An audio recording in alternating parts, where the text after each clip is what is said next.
ang ginikang 500. Pagkatapos, isa kalibo, hatag na yun ba? So, sa sige mong hatag, yung anak na drug addict na. Okay, pamalit naman ko niya bilagon sa dalan. So, muna kasagaran nga nung kasagaran mga anak sa dato mga anak, hindi mo mag-eskwila. Pero, spoil tawag nga na, no?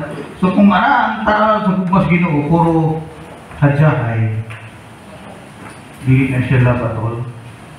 Because love involves discipline. So, manay lisod. Kaya ang gugma na tinuod, nagalakip na o disiplina.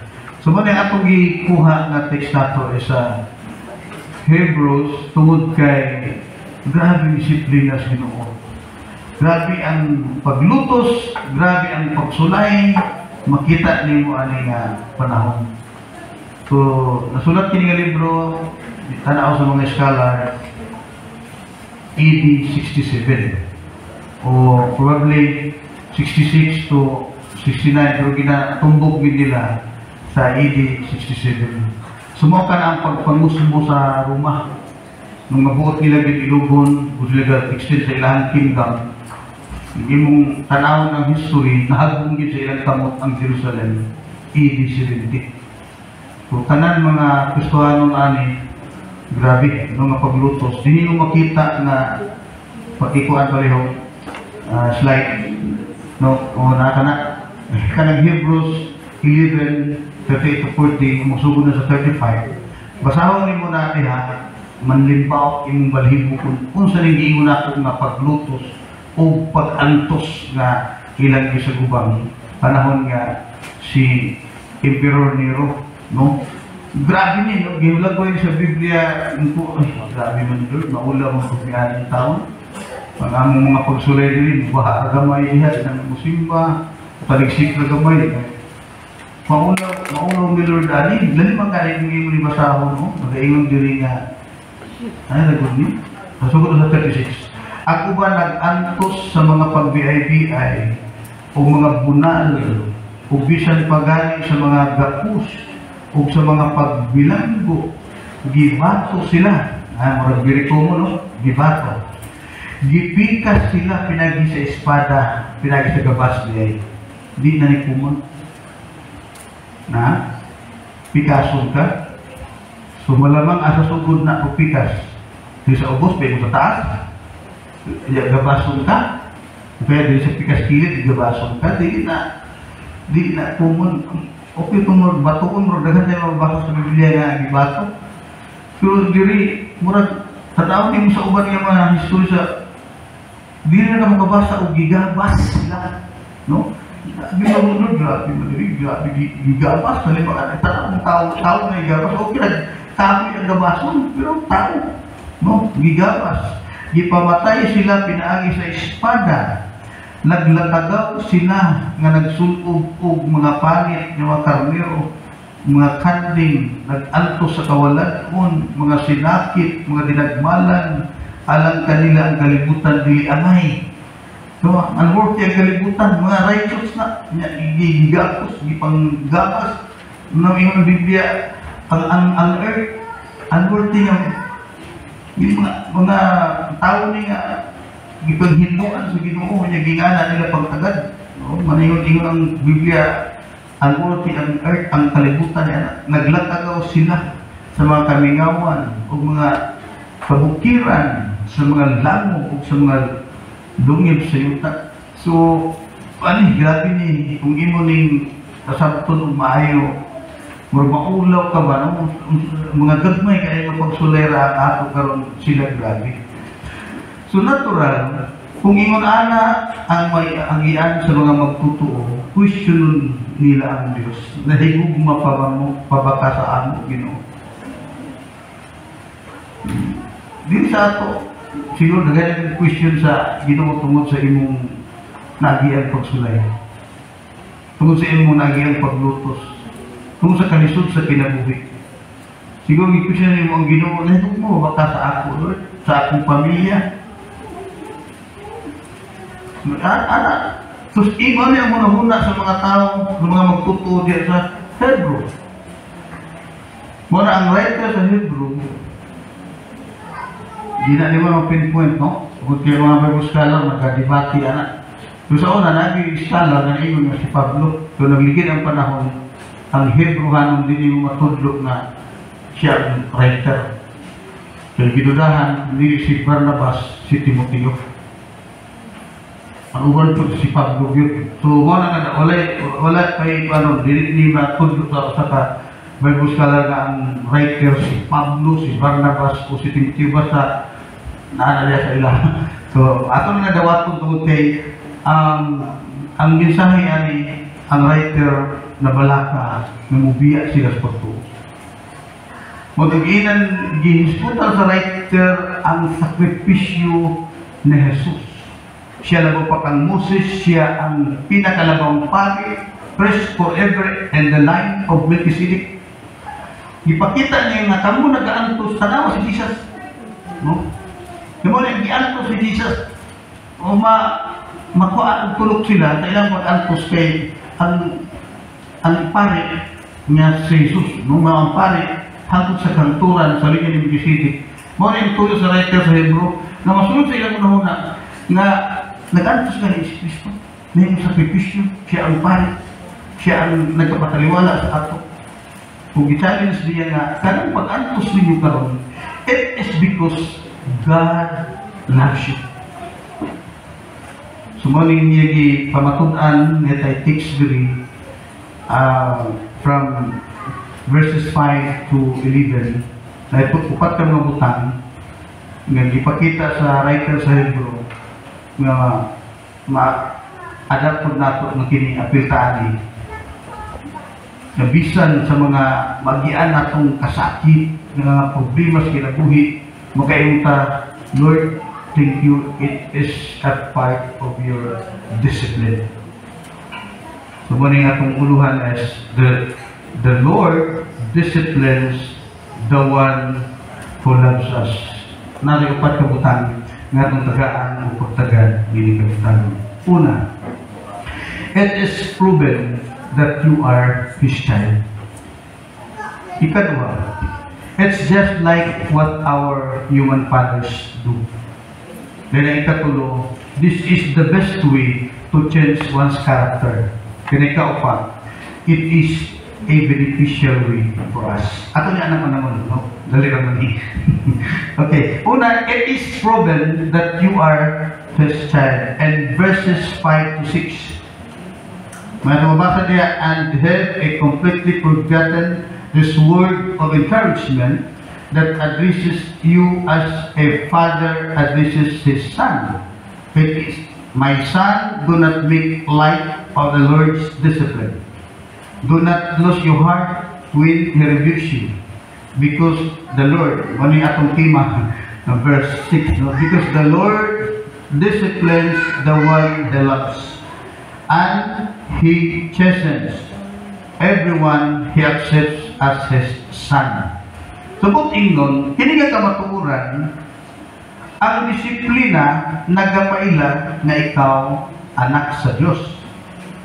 No, iyang ikastigo ang iyang anak, iyang disiplina ang iyang anak. Kaya dili anak, di na niya kastiguhon. Kung pahinumduman niya ang mga nagaantos. So, noon mo, AD 67. Then nakita niya tanan nga mga Kristohanon na ilalong sa gingharian sa Rome nagaantos. Pero ang i-address na ni Hebrew, di ba? So, kung yun na ni sa mga scholar, diyan sa mga dagang kayong Hebrew, yun nila from Galilee to Judah, naman diyan sila. Mauni ang ilang dangatan, nag-question, Lord, grabe yung ipanggapas kami. Dati nga pag-amas, ipang piso, ipang bato kami. Lain mo mo makasama. So, i-assure sila sa writer sa Hebrew, kana ilhangan niya kamo iyang anak. Kaya ang tinuod nga gugma, labi na, gusto na ikatuyuan ng amal, gusto niya nga ma-ligon ka. Na yung sa hari, siguro din na sa atong anak sa anak kilid, no? Sa kari, yung prinsipyo na yung anak. Karena yung anak, gusto niya mahimo nga great warrior. No? Kaya man pwede nga, kaya nakaghari, gusto ka great warrior. Adili. So, great warrior, ano yung mga disiplina na mahimo ka great warrior. Kung naman sa amahan, hindi mahimo great warrior akong anak, kundi rin balay pirmi. Noon, puno pa rin sa theory, sa pagpapag-away, so iba man ang aktual. No, pareho sa ingon mga, mailin mo langoy, nga naman, adlaw-adlaw na siya di tudluan sa amahan o langoy. Hindi ko dagat. Nara sa balay. Ika yung maglangoy na, ano ba? O, inirok na, o kalang butterfly na, o, pero may dagat. So, karong di sa niya dagat, aktual na, alubos. Kumura bang yung anak, no? Even though puno ang utok, sure sa away, kaya may kang tudlo, pero yung amahan ko din.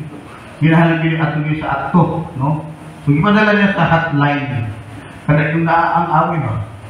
Para tugihong ba ni David? Ipadala niya si Uya. Para mamatay. So, hotline, doon din ipadala niya ito. Not knowingly nga, nasa sikrito nga, pinakamaayong ng mga sundalo sa iyang kingdom nga kining akong anak inyong subaybayan. Kaya gusto na ko ni maging great warrior. Kundi may great warrior o purwachuri may akwal. Makikaway na siya, tanaw ninyo na murag delikado na to the rescue mo. Kaya kami pamatyo na ako, ma-disgasa ang anak. Ano ba no? Totoo man ang anak, katulad itong paway, tinulog yun. Nag-away, para di gusto maayong great warrior. Pero kung tawag dihado na aday ang amahan because she's a wise king, wise father, matinong ama. Pagtanaw nga ay delikado ng prinsipi.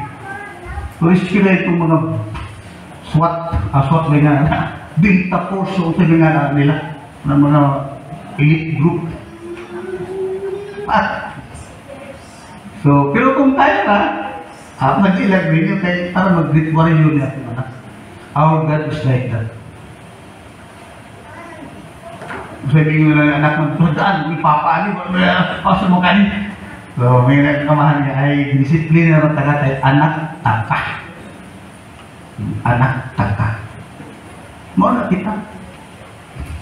O, nakita nyo, kiningan text, dili man yung bag, kung nabitaw quotation sign, na quotation sign, o.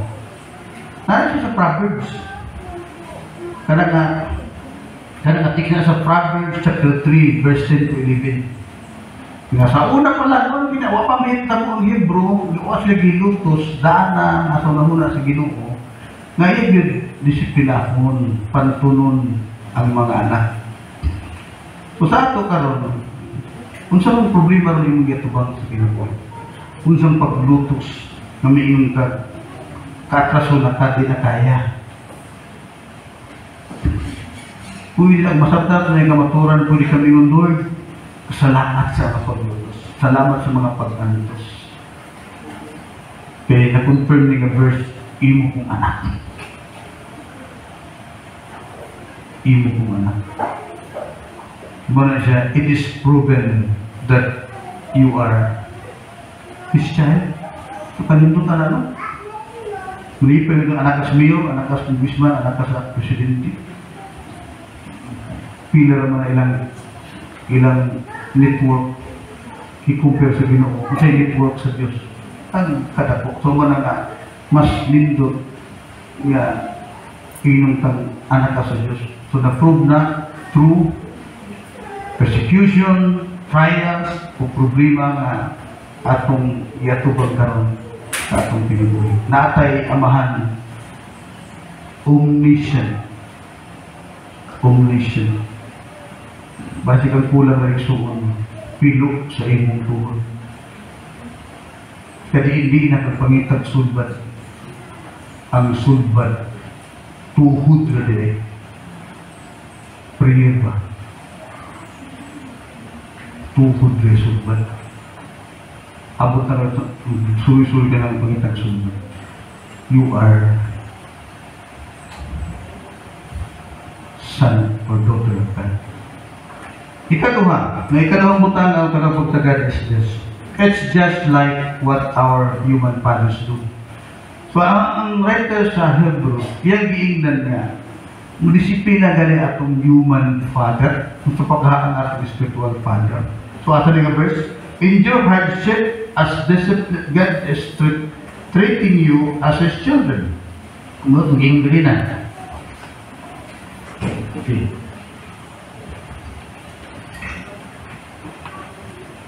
For what children are not disciplined by the father?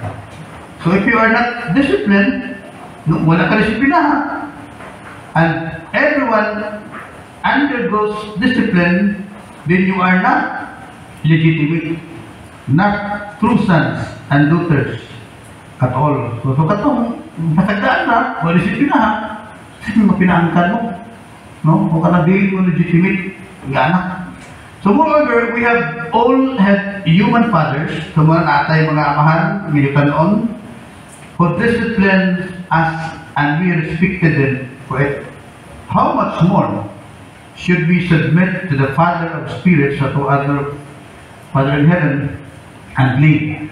So naghatag ang writer diri sa Hebrew, tanaw ko lang atong mga amahan.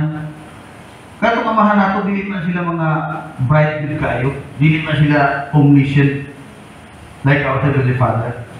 Pero na sila gitanaw nga pagdisiplina sa tanan.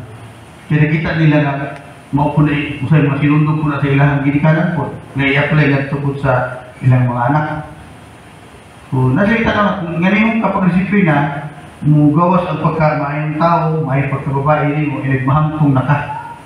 Tumara ang usahay gani, mahinundong pa ko, na ito yung mga parenti sa una nga, muingon, karang mga anak niya, maunang naging professional na daw, o kinakaayong mga butan, mga bata. Kaya ang pagdisiplina daw, kinat sila. Uy, nari yung anak, kinat sila daw.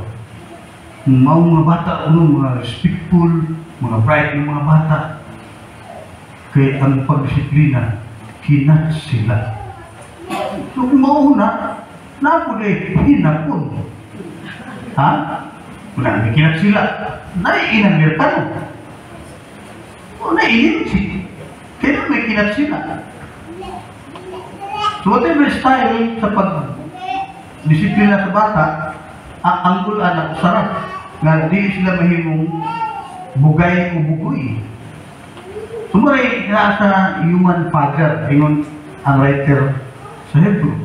Mula ilang ginagunan sila na ginimahan yung pag-disiplina, dihin po na mas nabaw pa ang mahal na lagi ko, ingon siya. Nga omniscient man siya. Nakita niya nga mauni ang angay buhaton. Mas nindot pa kaysa gihimo sa itan ng mamahan. So pinagi niya na ko, ikaw na sila na bitaw no? Atong mga amahan yutan on, gina disiplina ng ta. Sumuli yung gihimo sa atong ang makalagikon. Pero kung imong tanawon, grabe. Ipanggapas, ipangbato, ipangpriso, ipangsininaan o mga panit sa kwan. Murag miyag na sobraan. Sobraan. Pero ninyo, history proves. Mas daghan ang na-convert kaysa mga gipang martyrs. Katong mga gipang, katong mismo ang nangulo sa pag-martyr sa ila, na ay history mag-prove na-convert. Kung sa kapagpamatuod ni Ana, si Apostol Pablo na-convert. Kung sa man na siya, persecutor. Usara na sa history recorded. Pero ang gasunod niya na daghan. Nadahitabo nga, nagisunog nila, na Kristohanon, mga duha tulo ko po, gisunog sa public. Sunog na, gidabraban nila ka ng Masarap, parang ito mo gasolina nga sabot, basta gasolita ka. Nag-iingo nila nga ningas kugon. O kanang kugon ba? Ningas kugon mo sila dayon o kanang kugon. Ibutang ito marunong gasolina. Gisunog nila ito, tulo o duha ka mga Christians diha sa ilang komunidad. Gisunog. Pagsunog karon ningon itong kapitan siguro. O kita mga Kristohan nga ganang sunugo na po. Nidool ang tipo komunidad. Sunugan ng tanan. Dito nakita sa kapitan o kapitan man o sa to, group leader ba to, nga hiyay komunidad, Kristuhano na. So, in overall, makita rin mo na ikaw nakadawat sa brutal na persecution. Pero ang kinuniha, God loves the church. Nga mo namatay ka tuod, usa, napulo ang na-convert. Na ikaw ang ganan siya po. Kung negosyante pa. Naganan siya ang Diyos kay isa gi-martyr, kunya karon ang na-convert na pulo o ngadto sa hindi na masabtan sa human thinking. Kaya ako pabor-pabor kita hayahay. Diyo, anak ko, pero kung tanawan mo ang para sa Ginoo, grabe. So, mali nga, i-discipline naman mo sa inyong amahan nga, how much more ang langit ng amahan nga, mas omniscient, no? Hindi mo, palugi na Ginoo eh. Tuod, sakit kay tanawon, pero ganan siya. Kaya daghan, di ay Ginoon ang na-convert.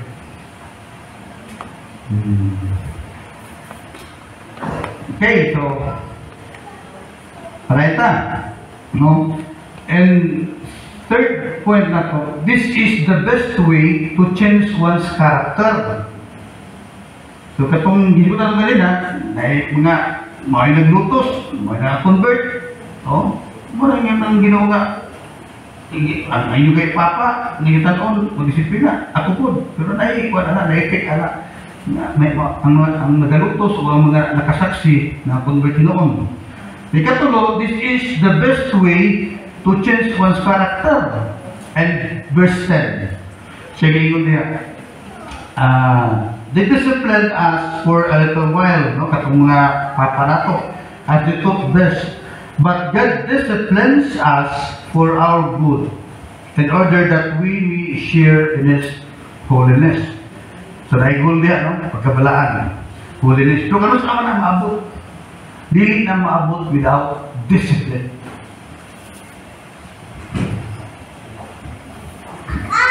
Mamitan ako ipakita niya na ako ang sculptor. Ang sculptor, nagalit siya ang tigid. No? May sculptor, mangkulitay, mangungulit, Tagalog, no? Ay, ang kulit mo naman. Hindi na may ibot pasabot na ako. Mangkulitay sa ato ka ng, hindi mangkulitay. Sculptor, no? Tagalog ko na siya ang kahoy. Halimbawa, kanang kasagaran mga basta-basta mabuak ng kahoy, santol. Kanang mga dibuto mga kahoy, most of them santol. Pero santol daw, di mabuak. Ang ba na, dihin gitara, santol or nangsa.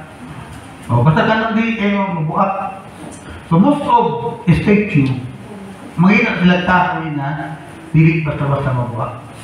Tanong mo, halit siya tigid. Pag gumana ng statua, pwede na nakamahal. Nindot kaya na, kung may makita na, wow, the best statue.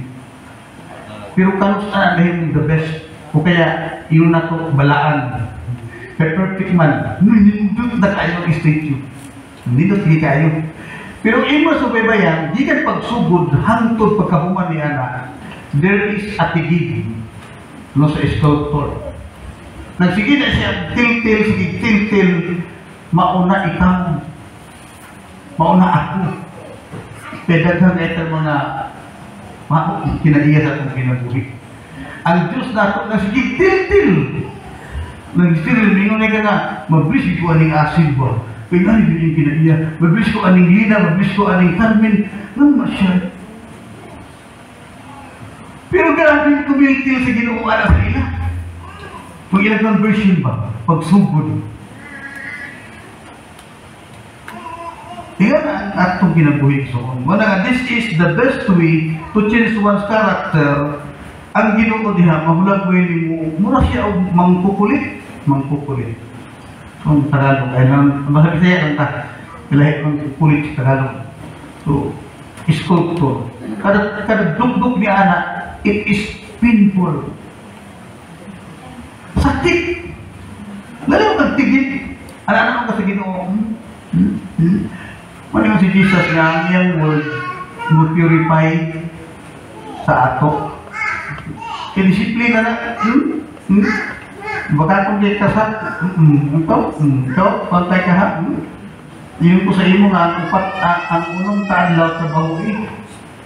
Tagay kong isa taadlaw. Ano yung ihatag sa akin? 4 ka oras. Ang ubang oras sa Domingo, yung itrabaho ko. Arap ba no? Pero hantod, makaambo na lang tapos ako sa panahon. Wala Lord, thank you sa ayaw Ginoo. Pero huwag ko nilo ingat ko, Ginoo, hagwer ka ang pati. Patay na daw siya, patuloy niya pagkapalahubog. Pero ka ng palahubog, sinong ang sakit anak, liver cirrhosis. Ano yung sigarilyo? Ang sakit anak, cancer sa lungs. May tawag ice cream, diabetes. Kasi kabutan na, para bilik ka mamatay ani na, tiltil ang kataroon. Kung ani ba, tiltil. Tiltil may nga nila. Tigiban ka. So this is the best way to change one's character.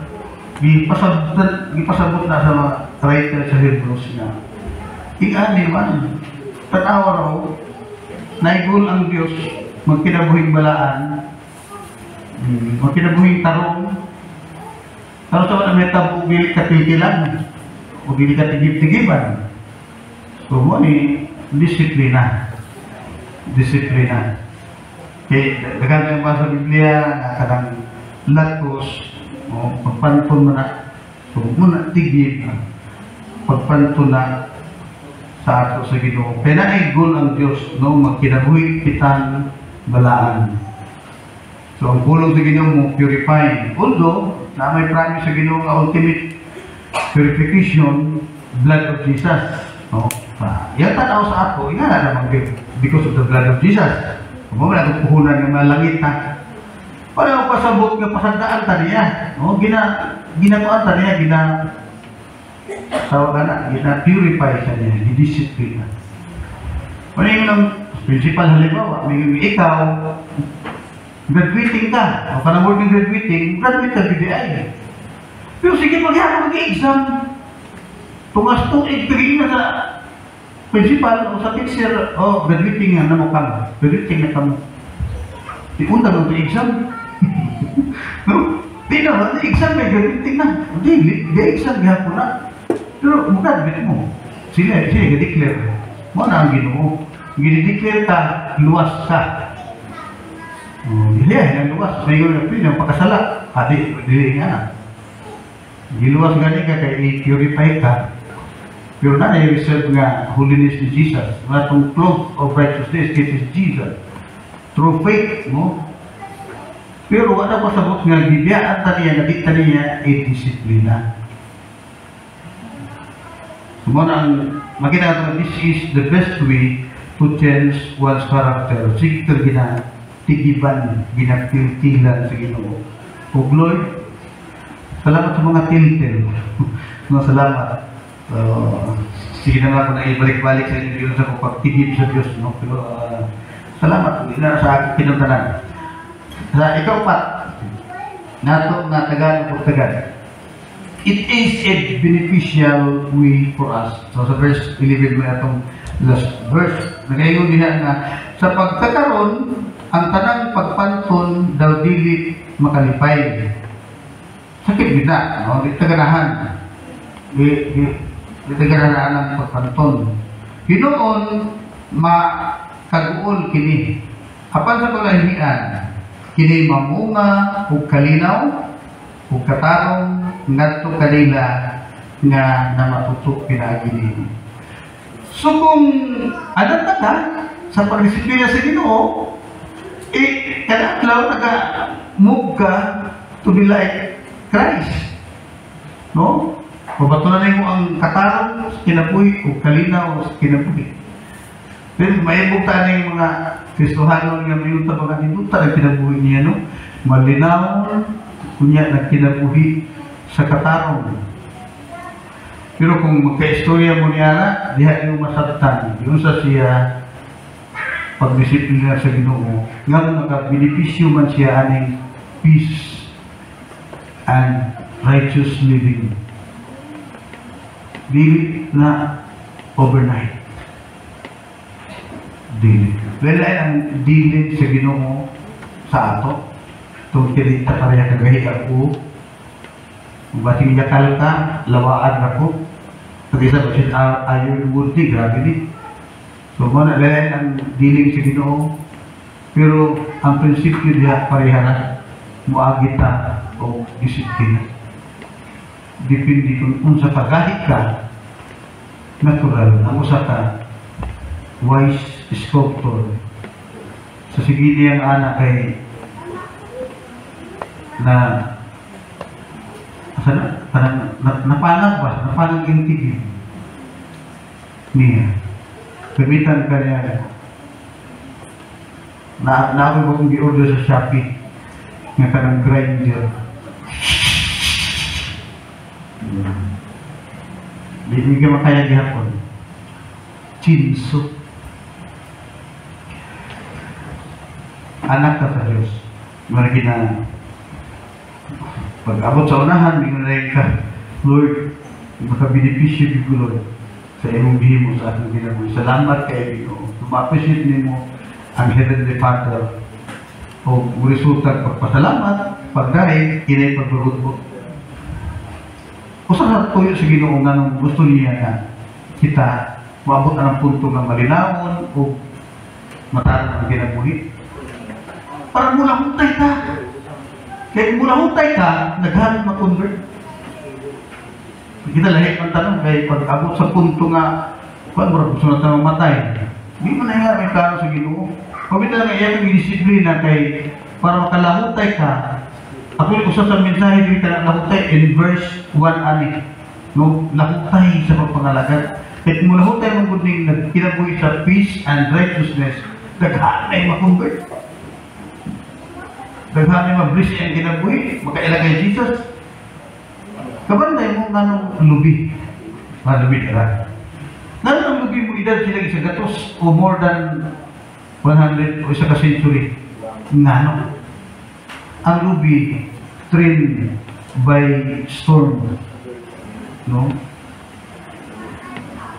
Kaya gagawin punuan sa lubi. Pero nagatubo na sila, sige, hampak ko unos. Magbabaw na sila. Mutubo gyapon, hampak ko unos. Babaw. Ay lang bagyo, kaya mabali sila. Bagyo Pablo, puro tulubis bay-bay. Ay lang bagyo, iba na usapan na. Ay lang sa unos. Ang unos, nag-represent na siya discipline. Matingala ka sa lubi, basta di lang bagyo, ay lang. Dahil pa ng bagyo eh. Kaya mag-ana-ana mo, mababaw na siya, mababaw hantod. Kunya, kung sa may servicious lubi, labi na karong 52 ng kilos kupras. Pahanindog kayo, magkalukay ang lubi eh. Buhi ang umuma, taas yung servisyo. That's what in his mind sa imo. Ayaw pa muna-muna, Brother Arman nga, kuhan, nubod na yung kinabuhi ayaw. Kaya ang Ginoo gusto siya lahutay tama, naging-disiplina taliya para malahutay ta. Pero kung panahon na gawin mo, natin katapusan niya medisina na, no? Philippians 1:21. For to me to live is Christ and to die is gain. Tumara na lang na, kung tanaw mo, end na mo yung Lord, Philippians 1:21 na ni. So, galipayag naman sa langit. Pero ay sa, kaya gamit ng patas Ginoo mo, naging-discipline ta niya. Ang purpose, ang daw, and peace for those who have been trained by it. No? Ang sana, It produces a harvest of righteousness and peace. Mao ni mga tao mga magnetic. Mapagayon mo istorya, convert na ka. Kaya kasi nga tao na nakinaboy matarong, malinawon. Ay, mga magnetic na labi ng istorya na. So, ikaw na isa, ang mag-convert na pulo, sayang, pagpatid ka sa Ginoo karon. Diba? Ang Ginoo gusto mo na ganansya. So, wala, pasalamat ta kung ginadisiplin na tas Ginoo. Because God loves us, kunya makabenepisyo talihan. Okay, so manindog sa tanan, no? Palihog. Atong basahon niya, because the Lord disciplines those who loves, and He punishes everyone He accepts as a son. So na-word niya, ang importante kayo kanang discipline o kanang punish. Importante kayo na, yung word. So na-goal na katong mabalaan, atong kinabuhi, o katong righteous living, mga ito, balaan, then malinawon. So, daghan kayo ang ma-bless sa kinabuhi nato. Kung sayang, no, na matetag sa iyo, ang binuli gusto niya na. That's the purpose why God sent discipline, because He loves us. Lord God, giday ka na ng ipasalamatan ka namin Ginoo. Dito ang pangunahuna, mubuk kasi yung pangunahuna Ginoo.